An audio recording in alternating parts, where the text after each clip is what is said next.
बहुत पतला सा चटनी बनाते हैं, वो भी ये चटनी को हम कहेंगे रसम चटनी।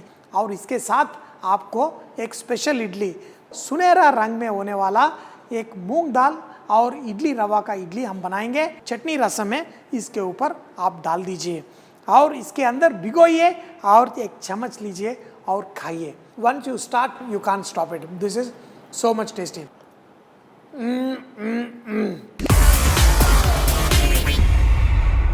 नमस्ते, सलाम वालेकुम, सत श्री अकाल। आप सबको हमारा हिंदी कुकिंग शो में स्वागत है। तो आज आपके लिए मैं और एक नया रेसिपी, वो भी साउथ इंडिया में बहुत स्ट्रीट साइड में इधर उधर बहुत पतला सा चटनी बनाते हैं, वो भी ये चटनी को हम कहेंगे रसम चटनी, क्योंकि एक रसम का अच्छा फ्लेवर एक चटनी में लेके आएंगे। और एक बात है, ये चटनी बहुत पतला बनता है और इसके साथ आपको एक स्पेशल इडली, सुनहरा रंग में होने वाला एक मूंग दाल और इडली रवा का इडली हम बनाएंगे और इसके साथ खाएंगे। सूजी रवा बनता है गेहूं से, इडली रवा बनता है चावल से। आज इडली रवा यूज़ करके इडली बनाएंगे। सबसे पहले हम ये चटनी बनाना बहुत आसान है। आप पीनट्स, मूंगफली जो है, आप धीमी आंच में थोड़ी देर फ्राई कर लीजिए ताकि उसमें जो कच्चापन चले जाए।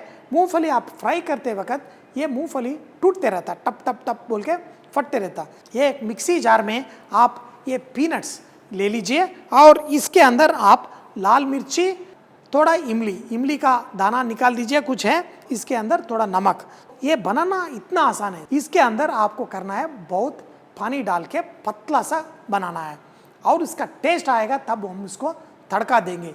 ये तड़का स्पेशल रसम तड़का है, ये बाद में करेंगे। आप इडली कैसा बनाते हैं वो भी सीखेंगे।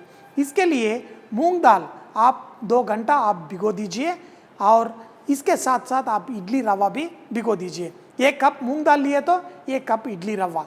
अब ये दोनों को भिगोने के बाद आप इडली बनाने के टाइम, ये इंस्टेंट इडली है, मिक्सी जार में डालिए मूंग दाल को और इसे पेस्ट बना दीजिए। ये पतला पेस्ट बना हुआ एक बाउल में आप ले लीजिए और जो इडली रवा उसका पानी भी निकाल के आप इसके साथ मिला दीजिए। ये नमक और हिंग ये बैटर के अंदर आप डाल दीजिए। अब ये कैसा बनेगा? इडली तो सॉफ्ट बनना है, ये बनाएंगे तो ये पत्थर जैसा बन जाएगा। अब इसके अंदर एरिएशन देंगे। एरिएशन मतलब आप ये खमन ढोकला खाते हो, वो सब इंस्टेंट बनाते हैं और उसको सॉफ्ट कैसा आता है, उसके अंदर फ्रूट सॉल्ट बोल के मिलता है, तो वो रेजिंग एजेंट होता है। आप अगर स्टमक अपसेट है, कुछ ऐसा है, तभी भी आप ये फ्रूट सॉल्ट हम पानी में डाल के पी लेते हैं तो अच्छा मोशंस हो जाता है। तो ये फ्रूट सॉल्ट आप इसके अंदर डालना है, मगर सबसे पहले इसके अंदर हम थोड़ा दही डालेंगे। ये दही आपको रेजिंग एजेंट अच्छा देता है और ये इडली को वो फर्मेंटेड वो फील जो हमको चाहिए वो भी देता है। पानी के अंदर मैंने थोड़ा फ्रूट सॉल्ट डाल दिए तो अब आप देखिए कैसा ये बबल्स आ रहा है। तो इसी तरह इडली बना रहे हैं, उसी के अंदर भी ये बबल्स देता है। आप इसके अंदर डाल दीजिए, अच्छे से मिक्स कर दीजिए। अगर आपके पास फ्रूट सॉल्ट नहीं है, सोडा थोड़ा सा डालिए, क्योंकि सोडा अगर ज़्यादा हो गया आपका थोड़ा ये इडली लाल रंग आ जाता है, वो अच्छा नहीं लगता है दिखने के लिए, टेस्ट में भी। अच्छा सा ये होने के बाद आप इडली जो स्टीम में करते हो उसी में आप ये मिक्सचर तुरंत डालिए। ये ज़्यादा देर वेट नहीं करना है, तब मिक्स करते हो तब डालिए और ये स्टीम कर लीजिए।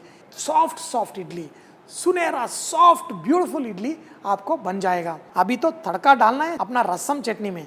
तो ये तड़का डालने के लिए आप एक पैन में थोड़ा सा तेल डालिए और इसके अंदर राई का दाना, लाल मिर्ची, थोड़ा जीरा और साथ में थोड़ा उड़द दाल और इसके अंदर आप डालिए थोड़ा करी पत्ता।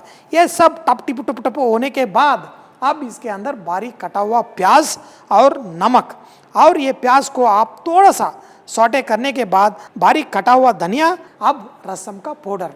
ये रसम का पाउडर डालने से ये एक अच्छा स्वाद आ जाएगा। अब ये मिक्सचर जो है, जो रसम जैसा चटनी बनाया, उसके अंदर आप डालिए और ये सबसे बेहतरीन रसम चटनी आपको रेडी हो गया। अब जो इडली है आप एक बाउल में लीजिए। आप चाहे तो ये इडली को छोटे पीसेस में भी तोड़ सकते हैं और जो चटनी रसम है इसके ऊपर आप डाल दीजिए और इसके अंदर भिगोइए और एक चम्मच लीजिए और खाइए। सबसे टेस्टी है। आप चाहे तो नॉर्मल इडली बनाते हो या उत्तपम बनाते हो, उसको भी टुकड़ा करके ये रसम चटनी डाल सकते हैं और खा सकते हैं। The idlis that I made it with moong dal and idli rava, and we made the instant one. Just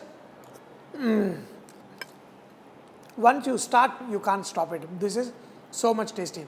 Make it, eat it, and keep saying whatever. तो फ्रेंड्स, आप सब लोग हमारा हिंदी वारेवा शो देख रहे हैं, मगर ये और भी लोगों को पहुंचने के लिए आप ये वीडियो शेयर करिए, क्योंकि मेरा तो हैदराबादी हिंदी है और उर्दू, हिंदी, तेलुगु मिक्स किया हुआ है, थोड़ा मज़ा भी आएगा। तो फ्रेंड्स के साथ शेयर करिए और आप हर रोज़ आपके लिए नया रेसिपी बना रहा हूँ, आप खाइए, मज़ा लीजिए और दूसरों को भी खाने दीजिए, मज़ा लेने दीजिए। आप सिर्फ शेयर करिए व्हाट्सएप में, फेसबुक में। तो और एक नया रेसिपी के साथ मिलूंगा, तब तक सी यू, बाय बाय, खुदाफिज।